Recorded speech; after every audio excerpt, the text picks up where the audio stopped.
Hello बच्चा party, welcome to our channel a little help.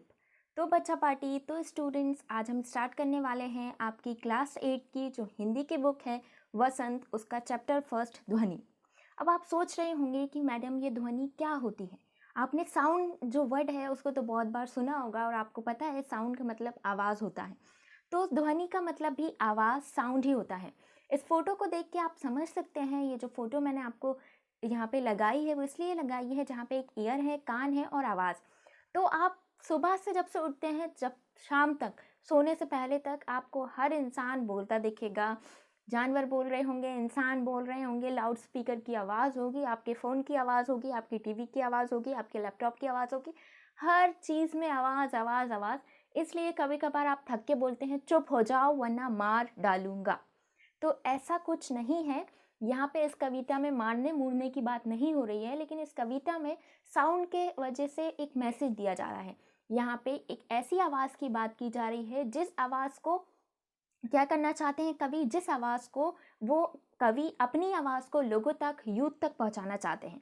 अब मैं आपको एक और प्लस पॉइंट यहाँ पे बताना चाहूँगी कि जो अपनी इंडिया कंट्री है, जो बहुत ही अच्छी कंट्री है, वो अभी कुछ ईयर्स बाद मतलब 2025 तक यंगेस्ट कंट्रीज़ में से एक हो जाएगी।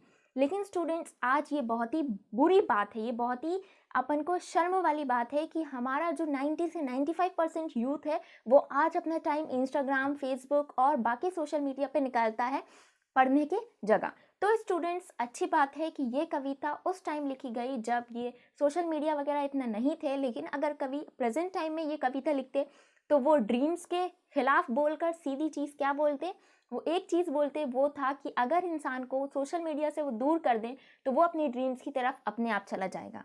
तो इस कविता में ये मैसेज दिया जा रहा है कि कैसे कवि अपनी पोयम को, अपनी कलम को, अपने पेन को यूज़ करके ऐसी कविताएं लिखना चाहते हैं जिससे वो यूथ को क्या कर सके, उनकी जो ज़िंदगी में परेशानियां हैं उनको दूर कर सके और उनके जो भी वो चाहते हैं, जो भी उनकी ड्रीम्स हैं, जो भी वो बनना चाहते हैं उसे पूरा कर सके।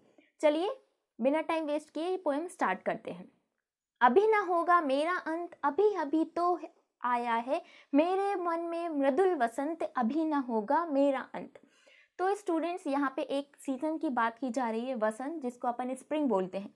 आपको पता है कि जब पतझड़ का मौसम होता है, ऑटम का महीना होता है, जो सीजन होता है ऑटम का, सॉरी, तो सारे पत्ते जो होते हैं पेड़ों के और ट्रीज के, छोटे छोटे पेड़, बड़े पेड़, सबके झड़ जाते हैं। फिर जैसे ही स्प्रिंग का मौसम आता है, बाहर का मौसम आता है, तो चारों तरफ हरियाली आ जाती है, बारिश होती है, चारों तरफ हरियाली, आपको ग्रीनरी ग्रीनरी दिखेगी और ग्रास दिखेगी। तो इससे क्या होता है, इंसान का जो मन होता है वो खुश हो जाता है।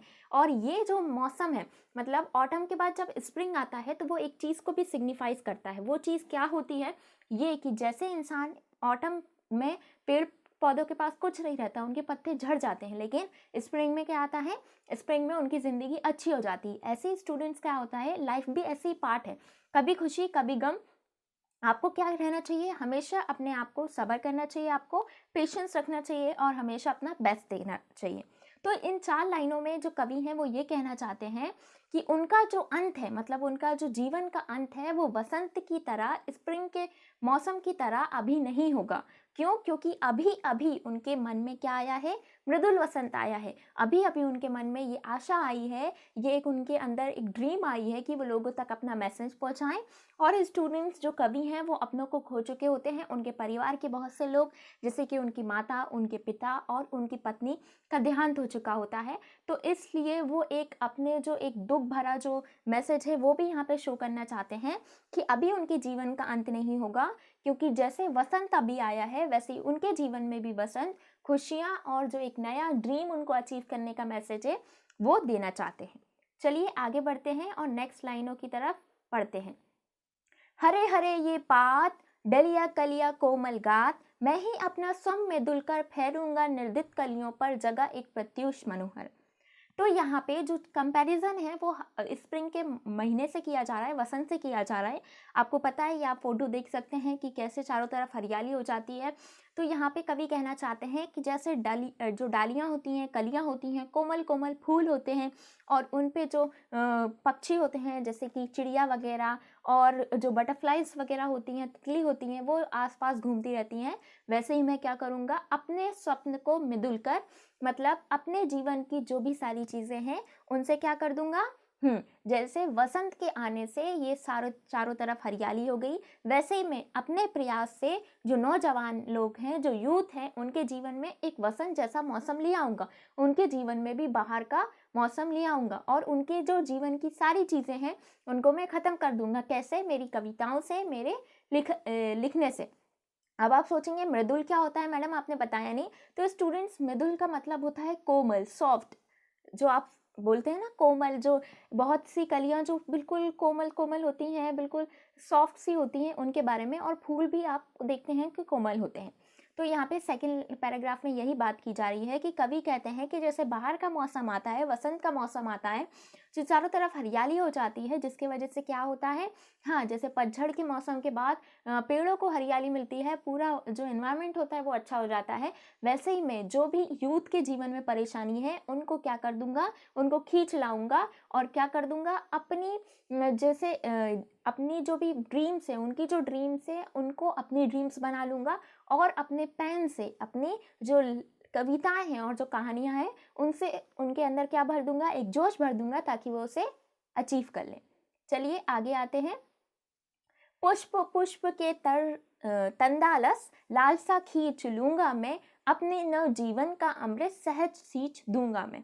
तो यहाँ पे स्टूडेंट्स ये किया जा रहा है, कहा जा रहा है पुष्प पुष्प मतलब फूल और सारी चीज़ों के बारे में बातें की जा रही हैं और कहा जा रहा है, आपको पता है, आप जो आने वाले यूथ हैं वो खुद ही इतने अलाल हैं कि अभी इस वीडियो को देखते हुए आप सोच रहे होंगे कि मैडम जी बस ख़त्म करवा दो, 5 मिनट में ही ख़त्म करवा दो तो अच्छा होगा, वीडियो ज़्यादा लंबी मत खींचो।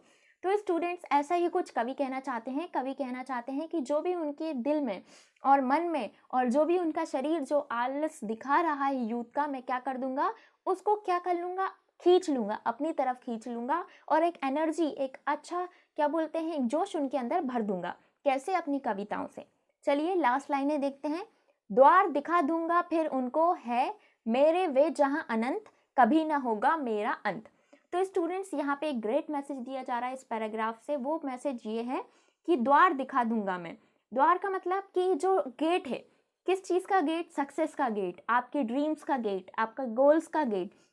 ये सारी चीज़ें कौन दिखाना चाह रहे हैं? ये सारी चीज़ें कवि दिखाना चाह रहे हैं। कवि कहना चाहते हैं कि जो यूथ है, जो आलसी है, जो अभी पढ़ा है, अपने काम में ध्यान नहीं दे रहा, मैं उसको उनकी सक्सेस, उनके ड्रीम्स और उनके अचीवमेंट्स के बारे में बताऊंगा और कहूँगा कि कैसे वो सारी चीज़ों को अचीव कर सकते हैं, सारी चीज़ों को पा सकते हैं।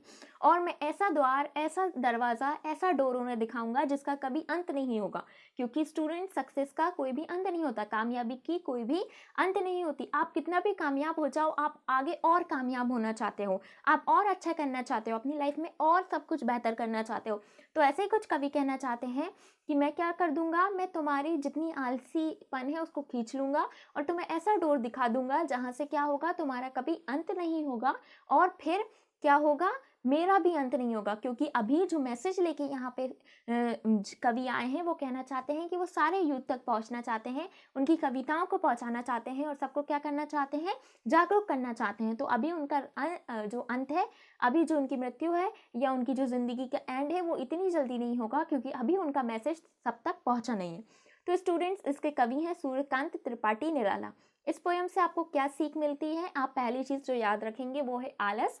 आलस को दूर करना है, अपने ड्रीम्स पे और गोल्स पे फोकस करना है। आप जो भी बनना चाहते हो अभी से उस पर क्या करिए, आप गोल रखिए, उसको थोड़ा थोड़ा उसकी चीज़ों को जानते रहिए।